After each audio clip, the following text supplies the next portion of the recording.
Ethics are often treated like a moral preference, but in sales, ethics are also a long-term strategy. Welcome to the Closer's Inner Circle podcast with your host, Denise Griffitts, that's me, and Ben Gay III. And our topic for the end of January is ethics are a sales strategy. Today we're addressing a hard truth. Unethical selling might work for a minute, but it never really lasts. Trust erodes, reputations suffer, and careers shorten. Excuse me. Last week, we covered product knowledge is not optional, and this is part 4 of our 10-week conversation. So today, we're going to break down why integrity isn't something that you add later. It's something you build from the start. We're going to talk about how trust compounds over time, why shortcuts always cost more than they save, and how ethical selling protects both the seller and the client. And longevity isn't accidental. You'll have to excuse me. We are in the middle of a freeze down here in the South, and it's playing merry heck with my voice. But longevity isn't accidental. It's built on consistent choices, one conversation at a time. And be sure to make the Closer's books part of your entrepreneurial library, excuse me, so you can follow along with us each week. Head on over to Ronzoni Books, RONZONE Books on eBay, and your books will arrive with free shipping, and they're signed by Ben Gay III. So today we are sponsored, and we want to give a quick thank you to our sponsor, David L. Brown. David is the kind of professional who understands that how you sell matters just as much as what you sell. He's committed to helping people communicate better, serve their clients well, and build a reputation that opens doors for years to come. David, we appreciate your support of the Closer's Inner Circle, and you can connect with David on LinkedIn and his website at tbrowncompany.com. Good morning, Ben. It's Wednesday, and we're beginning to thaw out just a little bit here in the Deep South. Well, I'm happy for you. We try and keep these shows evergreen because someone may be listening to it 5 years after or more after we record it. But Denise is referring to the storm cold front that hit most of the United States, about 3/4 of it, and froze us, not where I am in Northern California. It's cold here, but no big deal. But froze the rest of the country into a solid block of ice in many places. And being from the South, Atlanta, I know what happens when an ice storm hits. Snow is one thing, they can deal with that. But an ice storm, A, is very dangerous. B, all Southerners immediately jump into their cars and start driving around to see what it's like. And they go strip the Walmart shelves. Don't forget that part. You have to have bread, milk, and beer, not Bud Light. We don't do that down here. We hold a grudge, but I'm telling you, you couldn't buy anything for days at the grocery stores. I've seen pictures of that. The bread aisle looked like a bowling alley. Yeah. I baked my own. When COVID struck 2-3 years ago, I guess it's been now, toilet paper was a big issue. So I went over to our local janitorial supply business. The grocery store didn't have any. Went over the janitorial thing, and I got a big pack. I don't know how many's in it. I still have it, of 18 or 24 or something, toilet paper rolls, the kind that you find in a truck stop. It's not exactly what you'd want to Ankle use. ply. Yeah. Not It exactly hurts. not exactly what you order for home if you had a choice, but I didn't have a choice. And as I was leaving, the guy said, "I'm glad you got it. However, if you can hang on, don't use it." And that's as I said 2 or 3 years ago, and it's still sitting in the garage, the whole package, unwrapped. I mean, wrapped in cellophane. It's never been opened. Maybe you can sell it one day. Perhaps wait for the next Right. whatever. And so I can go outside our local grocery store if we had the problem you guys have, but we don't here. It's everything's. We probably got your groceries. Oh, no doubt. Our stores are stocked to the ceiling. I think ours are starting to again, but we have been Our morning temperatures for the better part of a week now have hovered between 19 to 30 degrees each morning. Mm. We're not accustomed to that, and my dog hates it. I have to have chats with her about going out there to visit the facilities. Doesn't wanna go. No, but, I'm the boss. We chat, and then I push and pull and yell a little bit, and eventually she just runs out there and goes, "Okay, fine, but I hate you." It's been ugly. We, moved to Canada briefly. It turned out to only be 3 or 4 months to go save a company up there, and I said to my wife at the time, Marcia, who's now passed away, said to Marcia, "You can bring 1 animal."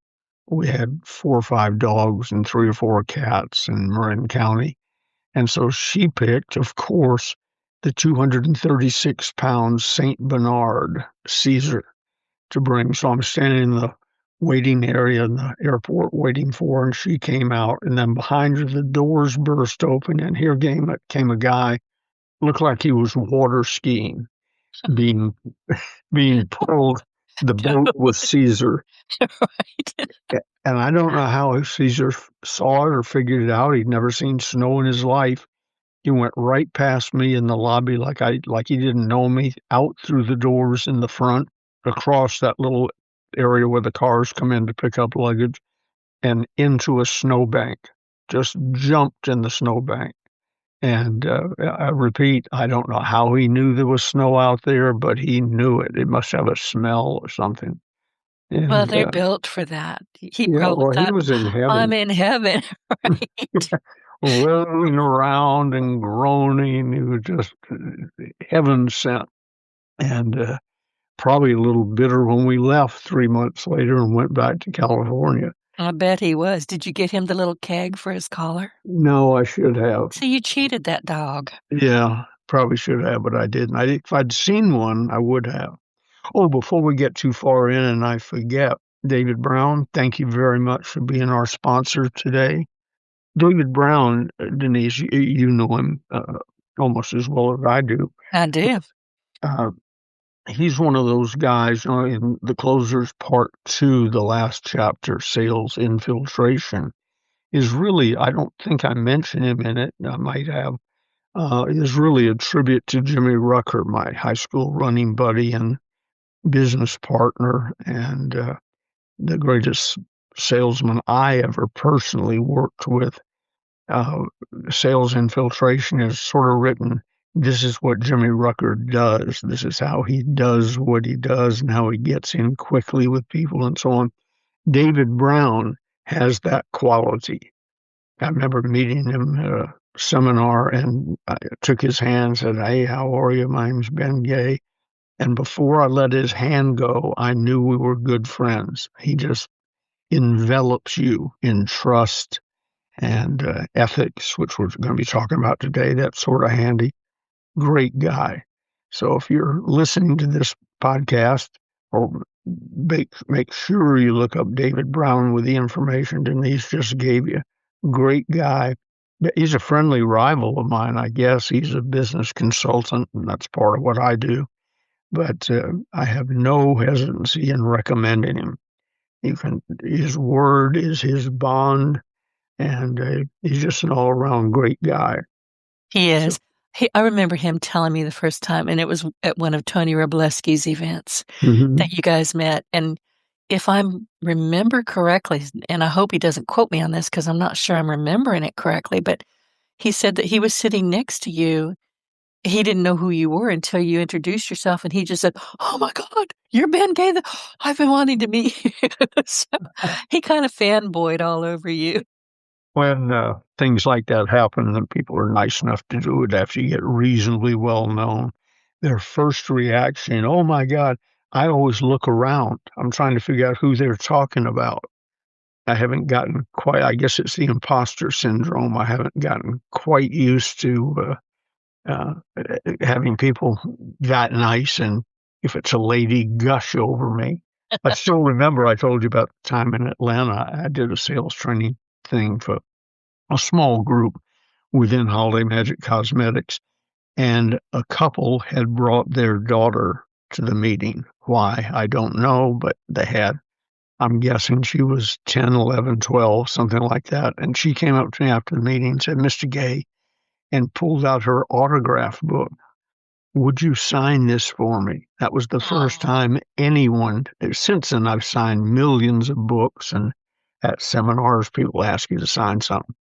But talk about looking around. She said, would you sign my autograph book? And I knew what it was. My sister had one that she used to carry around in case she met somebody famous. And I felt like, me? Me? yeah. You want my autograph? Why? And you still remember her. Yep. And I still, not still, but I started immediately working on my signature. Before it was just something you put on a form and you couldn't read my writing or anything.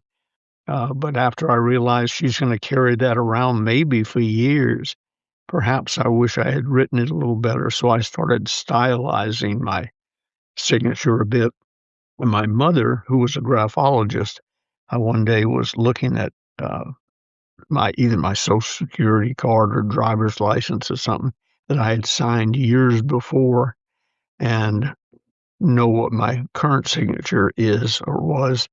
And I said to Mother, look at the difference here between this when I was about 16 or whatever and today. I said, well, how did that happen? She said, well, back here, and she pointed to the older card. She said, you were a normal human being. And I love your mom.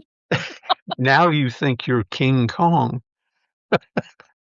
So She that didn't was pull her punches, did she? no, I never missed an opportunity to put me down, take me down a notch or two. I think she thought that was good for me.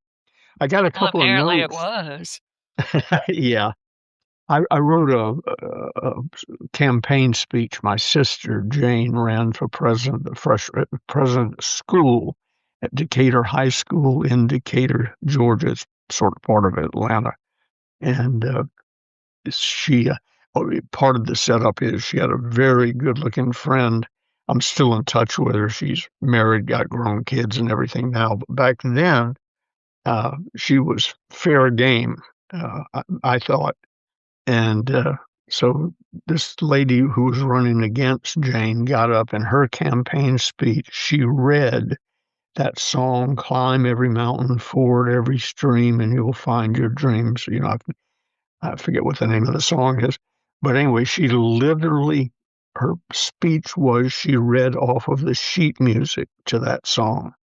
Jane got up with a speech I had written for her, and it was magnificent. This was in, 63 or 4, something like that. And it started out, so, well, 63, I guess, or early 64. It started out 3 years ago or 6 months ago, whatever it was at the time. 3 shots rang out in Dallas, Texas, and young Right. John Kennedy fell dead. The Associated Press uh, wrote a book, the title of which "The Torch is Passed." And that's what we're doing today. We're passing the torch from, this class to that class and so on. The room was stunned. They'd never heard a really serious, well thought out speech. And I'm thinking, being a boy, one, I wrote a good speech. Two, she delivered it well. And three, this gives me a leg up with her girlfriend who was there in the same class. So I was playing all the angles. And so Jane comes back to where my mother and I were seated. And I said, well done, honey. And she said, thank you very much for writing it. And then she turned to her friend and said, I'm not sure you've met him, but this is my brother, Round Pound. What? Round Pound. I guess I had developed a little pot belly or something, but this is my brother, Round Pound, which was not exactly the image I wanted at that moment, with a great speech having just been delivered well with her good looking blonde friend. So the females in your family are wicked.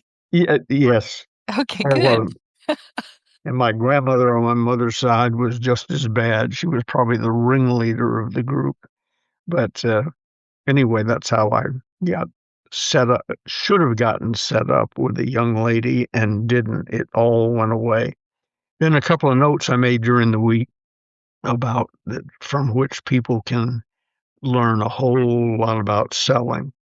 Uh, Wherever you are listening to this, if you see American television, uh, I don't know. I'm a news junkie, so I primarily watch the news shows. But there's a thing on there for Riverbend Ranch. I may have mentioned this before. Riverbend Ranch. They sell black Angus cattle. Actually, they sell the meat from black Angus cattle that has had no biotics, no antibiotics, no anything shot into them in their life at Riverbend for the last 35 years.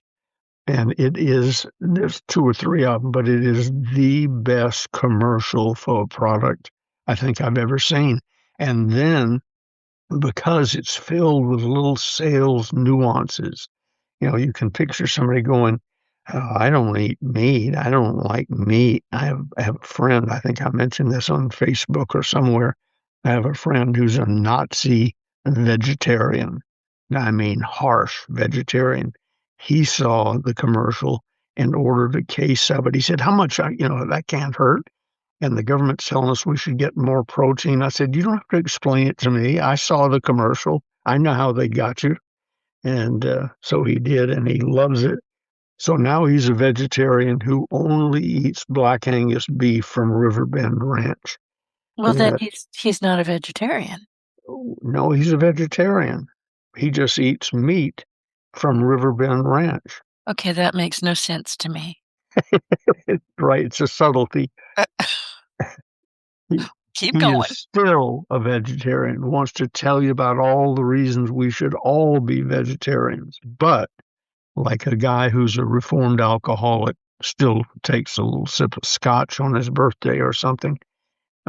This guy is a full blown vegetarian, except for Riverbend Ranch Black Angus meat. For that, he makes a little exception. But the reason he makes exceptions, the reason I'm talking about this, if you can Google it, I guess, Google Riverbend, that's all one word, ranch, and watch their commercials and watch how subtly they overcome all the things you might object to.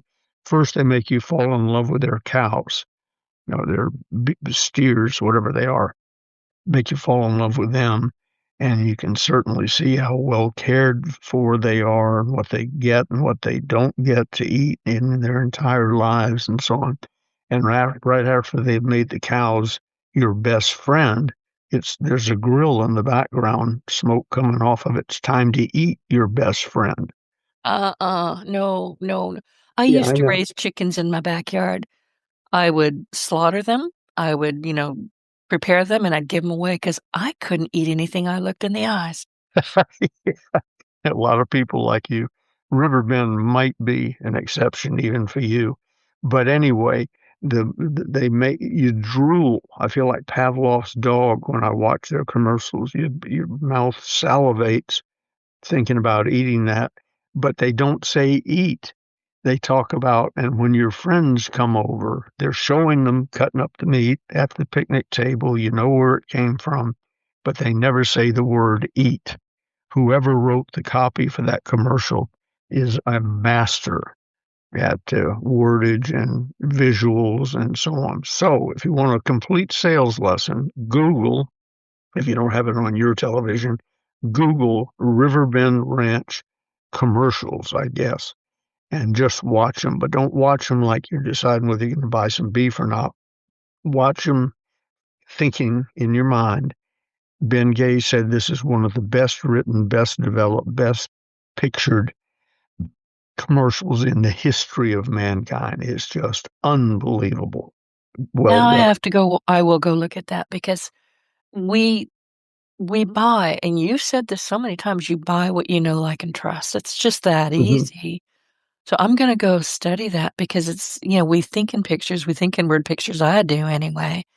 And if I can understand how that is being presented to me, I'm probably a lot more liable to Yep. buy it, to Yep. purchase. And people that we see casually, and Gigi's friends, she has more friends than I do. She was raised here and knows these people and who they married and everything. I mention it frequently. And, are you still teaching sales training? I said, well, not really. I just run the Riverbend Ranch commercials to groups.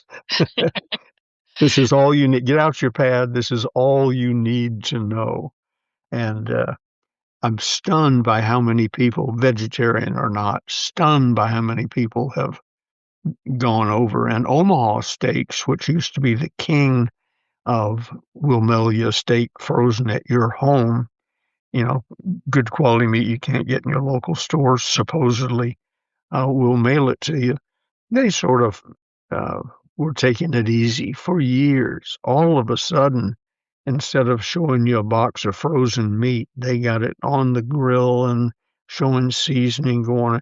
Riverbend Ranch has jerked their chain and brought Omaha steaks back into the game of we got to I didn't earn know they were around anymore because it used to Omaha. be, yeah, they were everywhere. I don't watch TV, but I would see them, on links. I would see them here, there, and I don't eat steak. I don't care for beef at all. Pork, yes. Chicken, yes. Shrimp, absolutely. But beef is not. I don't know. I don't. I just don't care for it. Watch the Riverbend Ranch I will, commercials. but I'm gonna go. I'm going to go there to learn, not to eat. So And while you're learning, order a case and just see if you like it. That's no. what that's what everybody else has done that I've sent there. And then the second one for sales training, and this is a little more political, could be interpreted as more political than we get, is study Donald Trump. I Uh, do. I yeah, and I've what he I've read does. his books and I watch him and he's a lot smarter than people think he sounds, but he is speaking Mhm. to us. To He is your not. heart. That's right. I Yeah. love to listen to him because he'll say, and people you would say, "Oh God, he's the mean tweets." I think they're hysterical, but Well, yeah, once you're that's into just me. what he's doing and what he's up Yeah, to, they once you are understand hysterical. him, yeah, yeah. Gigi cringes when he comes on the news sometime. He was Really? on this morning selling something. Oh, his new Trump account for babies. When you're born, you get $1,000, and other people can contribute. And if you leave it alone and add to it over the years, by the time you're 28 or something, you'll have $1 million tax free sitting in an account that you can't touch until you're 18. Right. I knew about that. Yeah, it is very effective. But even presenting that, he said several. One thing he did that I loved, I think it was about that subject, if not some other subject. I have this thing that I got from Doug Edwards, J. Douglas Edwards. If you have a built-in objection, bring it up first and brag about it. Right. He was talking about some program that he really likes, and he said, I want you to back this and so on. And if it goes, I'm paraphrasing, if it goes well, I'm taking 100% credit. Well, he On always the other does. hand, on the other hand, if That's it who goes, he is. yeah, if on the other hand it goes poorly, I never heard of it. He's got a wicked sense of humor, and I think Yeah, people miss that. They think he's being sarcastic or mean. He's just got seriously a wicked sense of humor, and if you're not paying attention, you're probably going to miss that. And a lot of absolutely. it's sardonic, sarcastic, but he's speaking from the heart, and I appreciate that. And he's not a politician, which I really appreciate. He's a businessman, which we have always needed. I totally agree. So for those of you who haven't tuned out because you're enraged that I praise Donald Trump, it's like Riverbend Ranch. I don't care if you eat meat or not. Watch the commercials. I don't care if you love Trump or hate Trump. Watch what he's up to. When he comes out with outrageous demands and then modifies them somewhat and then gets the other side saying, well, that was our idea. We think that's a good idea and so on, because he's modified it and toned it down a little bit. The Right. first time he announced we were going to take Greenland one way, the easy way or the hard way. I thought, oh God, you know, And see, It- I just waited and I started a countdown. I wanted to see how long it would take. Not yeah, long. about 24 hours. He Yeah. started giving them ways out and side deals and mentioning that somebody like Andrew Jackson was the first president who wanted to buy Greenland, and Truman wanted to buy it. Eisenhower wanted to buy it. Yeah, this It's is not, not a new idea. no, it's not a new idea. It was strategic then. It's crucial now. Not that we have the whole country, I don't care, but the use of the country. And that's what Right. he's sort of backing up to now. He doesn't care about the 2,500 acres, with a good view. He's into strategy and where we can put our missiles and where we can put the Golden Dome and shoot down and not have to fear as much Russia, China, etc. Hmm. And so his current position on Greenland, what, 2 or 3 weeks after his initial announcement, is significantly softer, but he's going to wind up with some version of that, and that's the sales lesson. And if you haven't read it, get a copy of The Art of the Deal. I have it. I've read it multiple times. Yeah, what's really interesting about that to me is people get in these situations and rant and rave like they're being slaughtered or something, and then they come around to something that has 90% of what he asked for, and suddenly it's their idea and they're very happy with it and they love Trump. And I'm thinking, did you read the book? Sales infiltration too. I mean, Yeah, he's the and art. sales and filter. Yeah.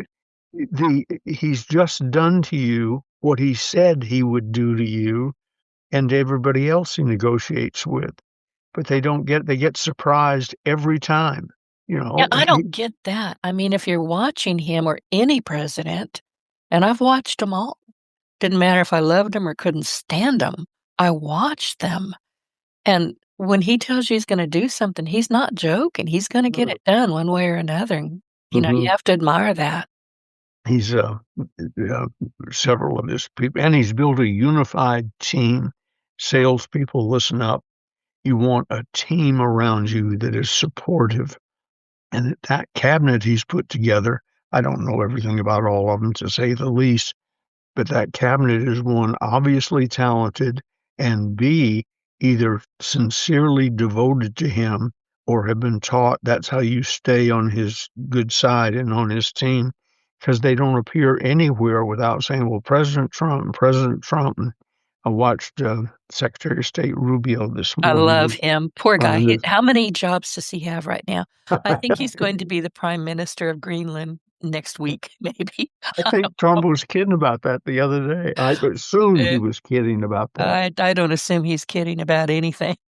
Rubio was appearing before some Senate committee about something, probably foreign relations, and so on. He did a magnificent job, but he gave credit to Trump 15 times, easy, 15 times.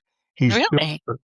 he's built a team around him that understands the game, and they operate. It reminded me of Bear Bryant, an old coach at the University of Alabama. I said, "What's your secret of coaching?" He said, well, every year they give me 40 new, disparate young men. And my job early in the season is to have them operate with a single heartbeat. And that's Oh, how he built national champions at the University of Alabama. And they still right. talk about him like he died yesterday. But that teamwork, Bear Bryant understood it, and Trump understands it. And if you get a little bit out of line, he jerks your chain, smiles, and you know not to do that again, Mhm. whatever it was. Right. So anyway, the two sales lessons for the day are Riverbend Ranch. Watch their commercials. Not their, they have printed things in magazines, I guess, and they're probably good. But I want you to watch the television commercials and say, even start out with the arms cross. I don't eat beef. I don't want to eat beef. Beef is bad. And by Well, the I don't end, think it's bad. I just don't like the way it tastes. yeah, well, that's maybe a problem, but I'd give Riverbend a chance. Apparently, theirs tastes different. Oh, I may They- try. But There you go. See, I I'm got you. I may try, but if I hate it, you're buying it back. So I sent it to you. As long as it's still frozen when it gets here, I'll take it. Okay. So those are the two lessons of the day. And then you want to talk about ethics as a sales strategy. Yeah. So throw me a question or open up the debate. Hello, Denise. Okay, I'll throw out a question and open up the debate. We seem to have lost Denise for the moment. Sorry. That's The all right. the internet is still a little bit cold. Yesterday I couldn't, Yeah. I mean, it was, I would open up everything and it would say, waiting. I felt like I was in dial up. I was waiting for that sound because it was just so slow. But I started to say, I don't really have any questions. So I was going to toss that back to you anyway. All right. Well, I feel like I'm probably preaching to the choir or preaching to our listeners uh, something they should take as if they were the choir. Your mother and father, unless they were bank robbers or something, probably told you to be honest and ethical and tell the truth, and they got mad at you when you didn't tell the truth. At least my parents did. Mm. So I know the position that can put you in. But in selling, ethics is not only morally right, it will make you a lot of money. And I'll probably get a note or two. Well, you ought to do it whether it's right or not. It doesn't make you any money. Eh, fine. I'm not advocating dishonesty in any situation. However, ethics has two advantages. God will like you for it if you believe in God, and it'll make you a lot of money once you get known as an ethical person, a person who tells the truth, whether it's good or bad for you or not. Once you're able to look a good customer or a good prospect in the eye and say, I'm not going to sell it to you, um, because it could be because of all the products we sell that I'm really proud of, this one doesn't work properly, and I'm not going to sell it to you. Or I do it, the same with potential web development clients. I can mhm, tell pretty quickly I'm not the best fit for you. You want something that, first of all, is probably not ethical, like copying somebody's website. I'm not going to do that. And there, what you're asking for is just not going to work the way you want it. We'll both be unhappy. I'll say no. yep, absolutely. And that's the other half of the ethical benefit. It will make you a lot of money once you get known as an ethical person. If you say this is a good product, it's like the good housekeeping seal of approval. Boom, I don't have to worry about that anymore. It's a good product because Bob said it was, or Susie said it was, and they're ethical and honest, and I've never had a problem with them. I'm in. Um, Bob or Susie said, don't buy it. It's of all of our products, that's the one I'm least excited about, or I'm least excited about it for you. It doesn't solve the problem you're trying to solve. So Exactly. look for ways to display A, be ethical. B, look for ways to display that you're ethical. I don't leave it up to chance that people think that who deal with me in business think that I'm honest. There are ways you can tell a story about somebody else. Mr. Smith, you remind me of a dear friend of mine who wanted to buy something and it wasn't right for him. And he was a little taken aback when I told him I wouldn't sell it to him, but that was the right thing to do. Do you agree? Yes, sir. Well, I'm not going to sell you this product today. Of all the things we represent, this is the one I'm least excited about. It won't solve your problem, and it's overpriced. Now, when we get to product B and I say it's good, he's in. He just heard me turn down a sale when he assumed I would sell him anything that I Mm. possibly could. So it has double the impact or triple the impact. One of the in my prison work at San Quentin and at Lompoc, In both cases, or both places and cases, I worked with in some of my classes on public speaking or just trying to get their GEDs for them or whatever. I worked with a lot of Hell's Angels, and the at first I had the typical reaction anybody would from their image, the way they look, the way they carry themselves, etc. Not all of them, but most of them. It's the stereotype. But what I also discovered about Hell's Angels was, by and large, I know there are exceptions to the rule, but I personally haven't met one. If a Hell's Angel tells you he will do something, you can take it to the bank. They are known for their honesty. Some of them might be dealing in drugs, whatever. I'm not advocating their lifestyle or anything. I'm just telling you, they have a reputation for what they say is what they'll do, and you can take it to the bank. And I personally have never found an exception to that. So they take the bad image that they have, the leather vests and the beards perhaps and the long hair, whatever, and the tattoos up their neck and so on. They take that, that's their starting point. And once they're known for their ethics, then it changes everything. Uh, Cute story. I'm at Lompoc one day standing in a parking lot outside a classroom, and a dear friend of mine who was a Hell's Angel, didn't look like the typical one. He looked more like a business person who hadn't had a haircut. But John Buchholz was his name. Uh, was deep in his heart a Hell's Angel with the San Diego chapter, uh, to the bone, but a great guy. And he taught me a lot about prison. And I taught him a lot about business and success and so on. And to a degree, he turned his life around uh, in a different, I don't mean right or wrong, but he turned his life around in a different direction.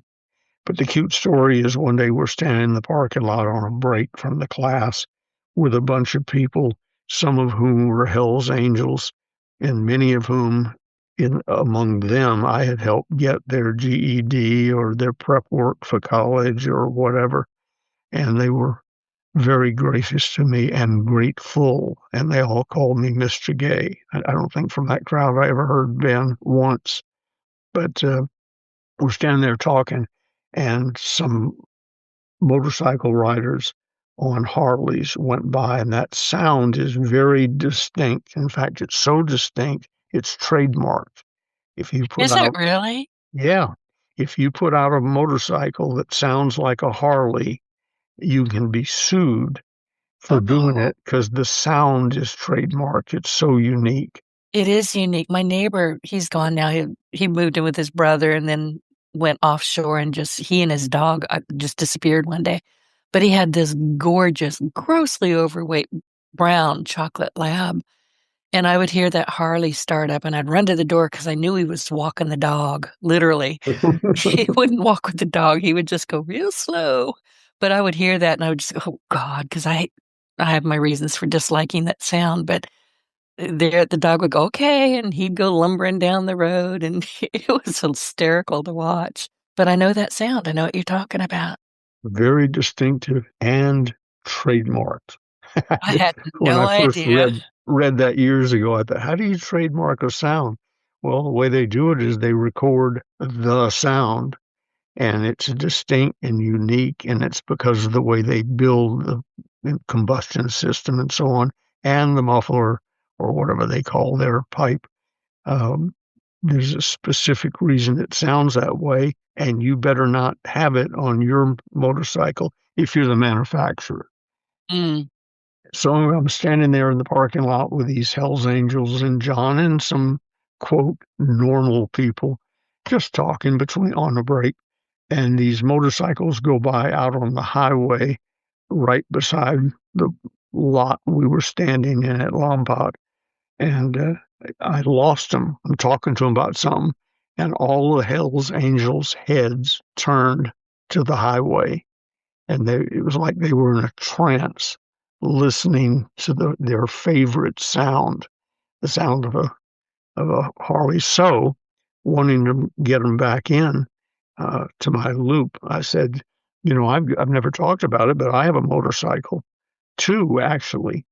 And they said, "Oh, really, Mr. Gay? What do you have?" I said, "Well, I have a Yamaha 125 dirt bike, and I have a Honda 550." They They they tried not to laugh at you, right? I don't know if they were laughing or not because they all turned and left.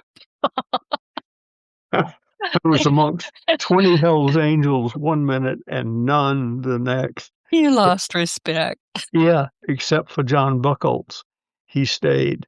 And he said, if you mention that when they got out of earshot, he said, if you mention that Honda one more time, I will kill you. Hmm. I said, I got it. Apparently, those are not real motorcycles.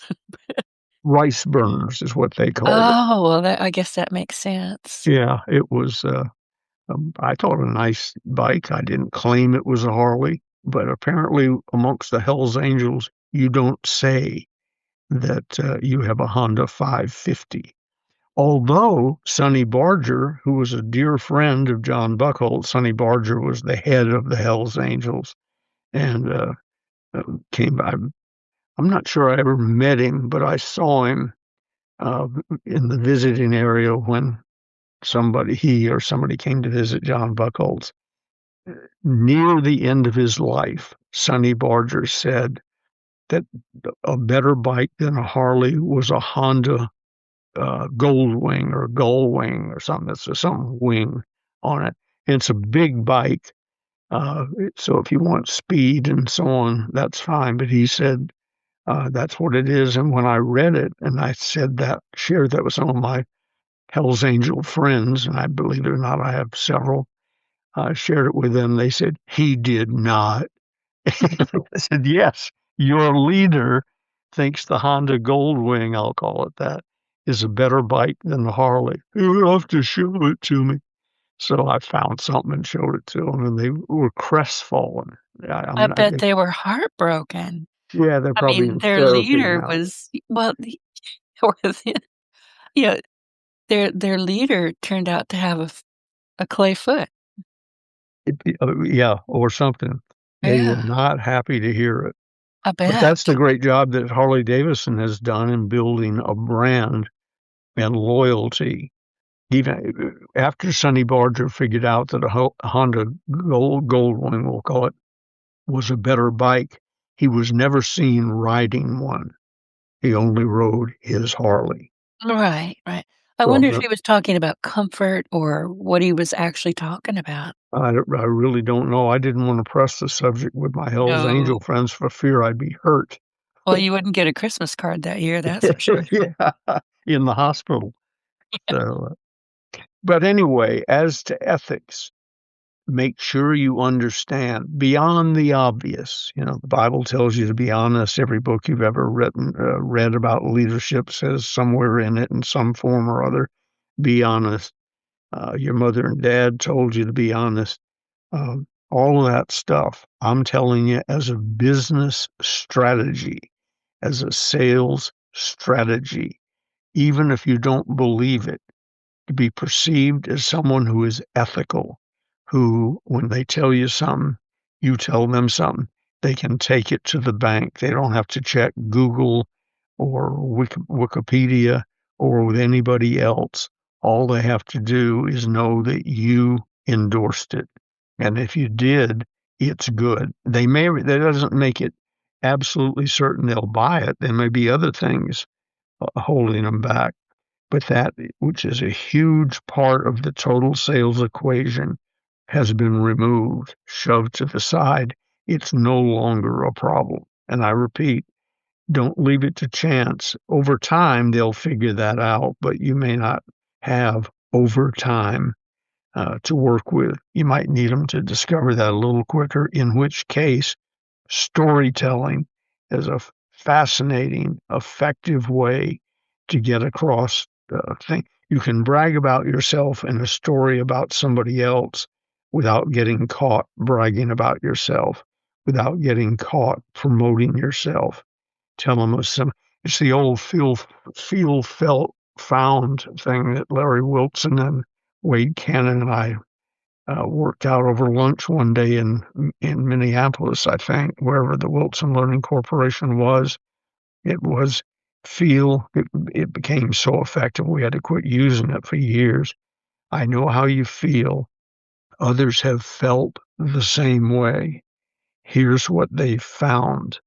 Feel, felt, found. So in telling stories, that's basically what you're an effective storytelling method. I'm an ethical person. Let me give you an example about another situation with another person, but they'll get that message. The feel, felt, found thing thought up. We didn't sit down to come up with a phrase. We were just talking over lunch, and I had my ever present memo pad nearby or on the table. And among all the things we talked about, that one really jumped out. I remember underlining feel, felt, found, and trying to think up, how do you turn that into an effective acronym and so on. Not too long afterwards, it just caught on like wildfire in the sales world. Not too long after that, I was talking to some prospect somewhere about something, and I said, uh, other people felt just that way. And he said, hey, I bet you're going to tell me what they found after feeling that way. And I said, has it become that common? He said, you're about to say what I've heard 3 times today. No So way. I called probably Larry or one of them, and I said, we're so successful, we got to quit using it. These are the same 2 people, by the way, plus Cabot Robert, the old speaker, the father of the modern speaking industry. They were sitting in a bar, I think, in an airport, I think in Dallas, and they called me, and it sounded like they'd had about 3 bourbon and sodas. That's what they like to drink. They called me. I was at home in my home office, and they said, "We got an idea." And the idea was the National Speakers All Association, right. I'm very which familiar with it. I know a lot of the people that have been there. Jim Tunney, my dearly departed, very dear friend, mhm, he was a speaker. In fact, he won the Cabot Award at one point. well, it grew from 2 drunks in a bar calling me to thousands of members all over the world now. Internet, there's a National Speakers Association in Thailand.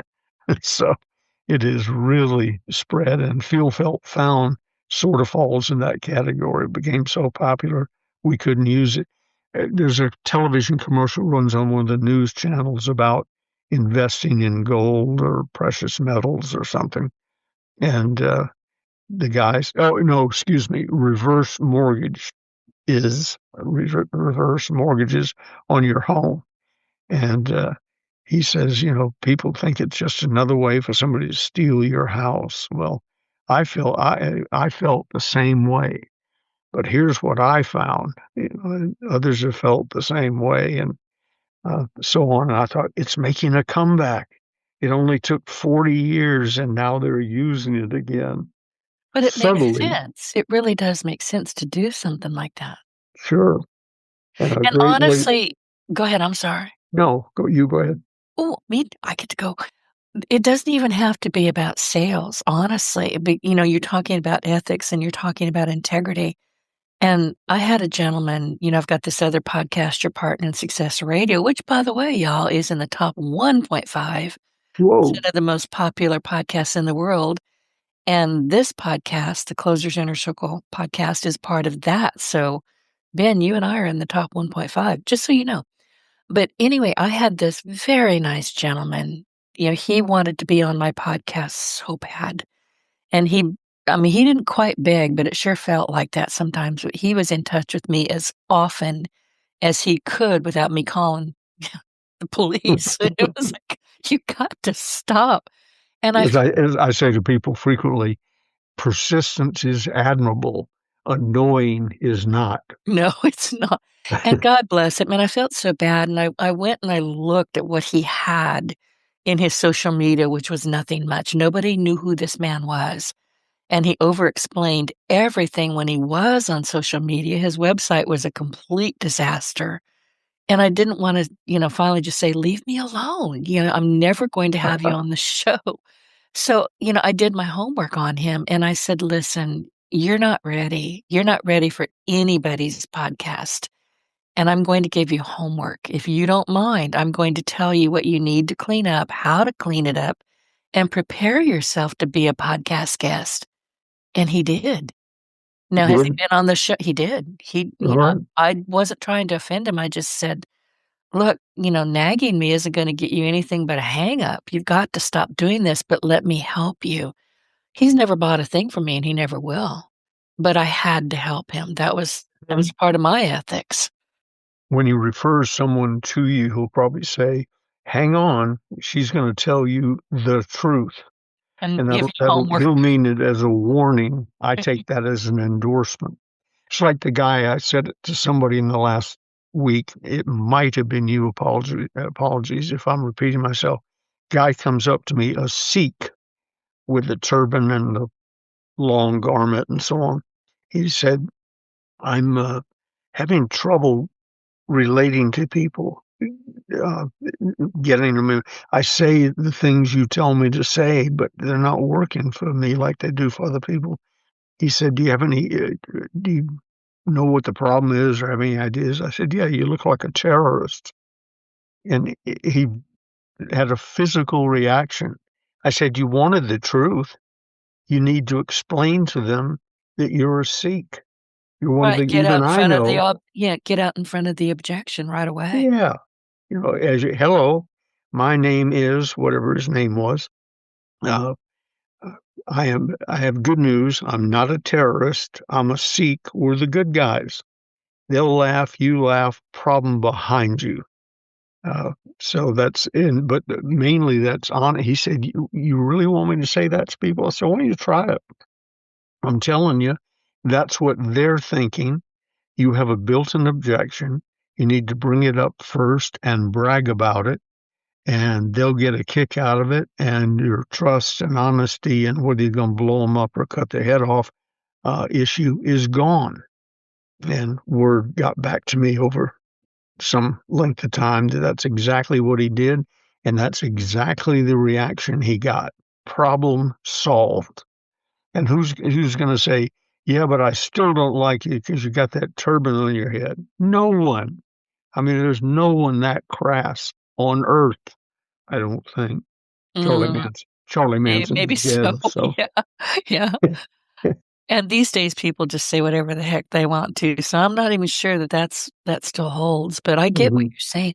But yeah, you have to let people know who you are and then let them watch you and let them listen to you instead of just going, well, I've got this thing and you need to buy this right now. No, you don't. If they know you, again, I know this was your original thing, know you, like you, and trust you, and I think you've annotated that a bit now, they're going to pay more attention to you, but you have to be consistent with how you show up in the world. Absolutely. The complete phrase that I coined 50, 60 years ago was people like to buy from people they know, like, and trust. And then talking to Ron and Spatch, I hope I'm pronouncing that right, podcaster, sales guru, one day he said, and with whom they feel safe. Right. And that's the little tagline that we've added to that, which goes back to ethics, again, what we were talking about to start with. And with whom they feel safe. He's not going to screw me over. If he or she tells me something, it's the truth. And once you get that going for you, it's the good housekeeping seal of approval times 10. It just removes all the other problems and objections.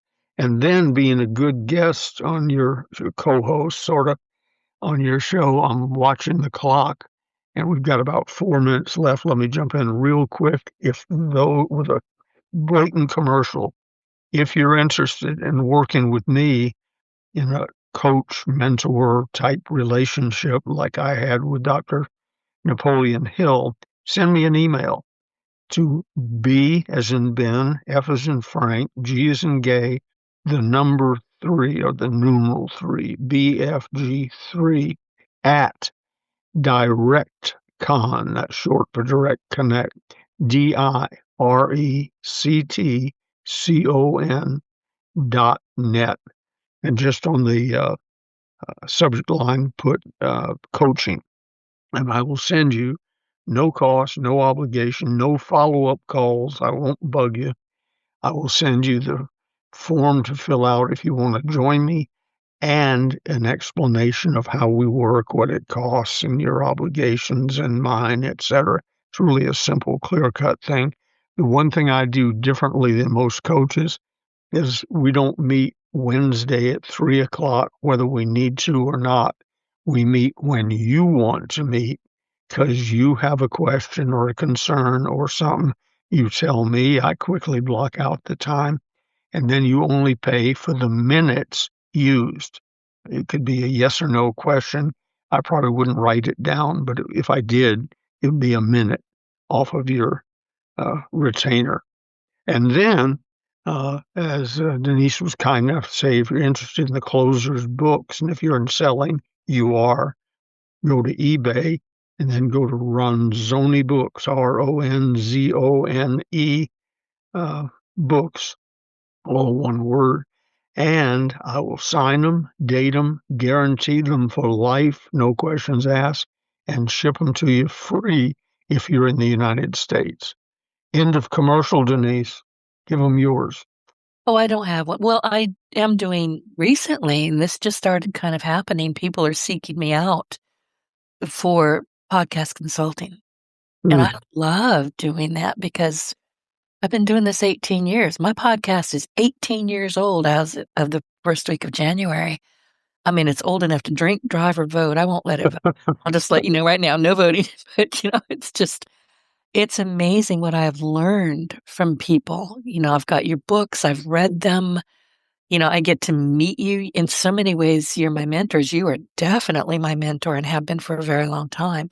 So if you want to have some podcast consulting where I really walk you through the pieces that you're missing, mail, MAIL, at yourofficeontheweb.com, or you can call me toll free, 888-719-6711. And next week, we're going to continue this 10-week series, excuse me, with episode 5. And we're going to be talking about activity beats motivation. And let's face it, motivation is unreliable. Ask me how I know. It comes and it goes. And it depends on mood, circumstances, and comfort. Activity, on the other hand, and we'll probably talk about your calendar that, Dr. Napoleon Hill shared with you way back in the day. Activity, on the other hand, creates momentum, whether you feel like it or not. I mean, there's some days I don't wanna. And I get very whiny and I have to have a chat with myself, but then I go take, I look at my calendar, go, okay, get busy. So we're going to talk about discipline, the daily actions that build results, even